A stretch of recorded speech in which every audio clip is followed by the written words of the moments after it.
struggle talaga na magpaputi ng balat. Tsaka yung mawala din yung pimples. I was born kasi with dark skin. Sobrang insecure ako sa mga taong may puputing balat. Ang alam ng karamihan, no, physical problem lang yun. Kumbaga kung sa akin, pag nakita nyo ko, sir, may tigyawat ako, yung, may tigyawat siya, yun lang. Hindi eh. Hindi mo masasabi na pimple lang. Hindi. Parang nasa puso nga actually yung tigyawat eh. Kasi din talaga ako sumasakit.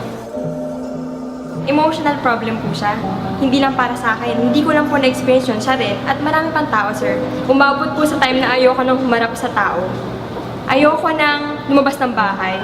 Or kahit pumasok sa school. Naalala ko pa yan. Hindi lang yung studies ko naapektuhan nun. Kundi yung relationship ko rin with Edwin. Siyempre, with my friends and then especially sa family. Talagang hindi ako humaharap sa kanila.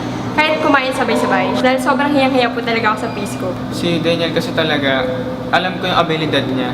Pero napansin ko nung mga times na kailangan niyang gawin to para sa school, hindi niya magawa.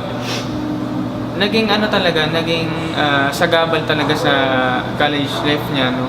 Hindi siya makapasok sa school dahil parang nahiya na lang siguro siya. Yung right after class, sabi nga nito, ba't ka nandito sa labas ng classroom ko? Sabi ko, hindi tapos na yung klase ko. Pero totoo, may klase ako hindi pinasukan. Mas kilala pa nga po ako ng mga classmate na kaysa mga classmate ko. Kasi ayoko magpakita sa kanila na bumaba yung self-confidence ko talaga. Inalaw na ako ng mom ko. Yes, di ba? To use glutathione capsule. So sabi ko talagang, tara, suyurin natin yung buong market. Sabi ko, kailangan makuha ko yung best glutathione capsule brand para maging maputi talaga ako. Nalaman ko na hindi pala talaga lahat effective sa skin whitening. Meron nga nagkapaputi ng skin pero lumalabas yung pimples. So that's the time naman, college din po kami, na ang puti ko nga pero ang dami kong pimples. So doon ako, sir, nag-start na problema naman sa pimples talaga. So sabi ko, kailangan natin suyurin naman ang buong market to find the best products to remove pimples naman. So sir, believe me, maniwala ka sa akin pag sinabi ko sa'yo na halos lahat ng glutathione brands and then all products to remove pimples sa market na try ko talaga. I even ordered products po from US na hindi talaga gumana sa skin ko.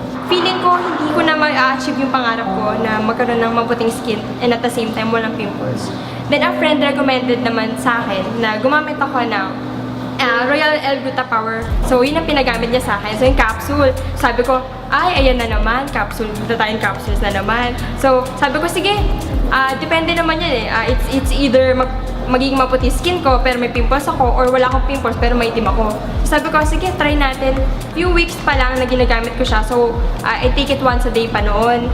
Ang dami nakakapansin na nakakaputi na siya ng skin na wala pa yung pimples ko. So sabi ko, ito na yung product talaga para sa akin.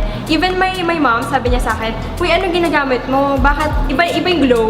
Sabi nga nila, masaya lang ba talaga ako dahil iba na yung glow ng skin ko? Pero sabi ko, hindi, masaya ako dahil maganda na yung skin ko. Talagang masasabi ko masaya ako sa effect talaga ng Gluta 462 sa akin. So sabi ko, bakit natin ito yung Gluta 700? So sabi ko, kung maganda yung 462, syempre mas maganda yung Gluta 700. So ngayon po, I've switched to Gluta 700 na. So I take it 2 capsules naman a day with Royal C and Glypsid. So every day talaga yun, every morning po before ako mag-breakfast. And then gumagamit rin po ako ng Kojic Papaya soap for my body. And then anti-aging soap naman for my face. So ganun lagi routine. Kung before, hindi na rin ako nakakalabas-labas kasama ng mga friends ko. So ngayon parang ako pa yung nag-iaya na, guys, tara, labas tayo. Parang nagkaroon ako ng solid disposition. Kaya mo nang harap sa tao. Ako po talaga, I consider Royal and its product po as blessings talaga from the Lord. Kasi it has the ability po to change people's lives. Katulad po na na-experience namin na talagang saksing buhay kami na totoo talaga yung products ni Royal, as in effective talaga siya. Effective talaga, sobra. At masaya tayo. Wala tayong masaya tayo. Masaya. Hindi nawawala yung ngiti namin, di ba? Kami na talaga magpapatunay na effective talaga ang Royal products. Sobra. I love you, Royal.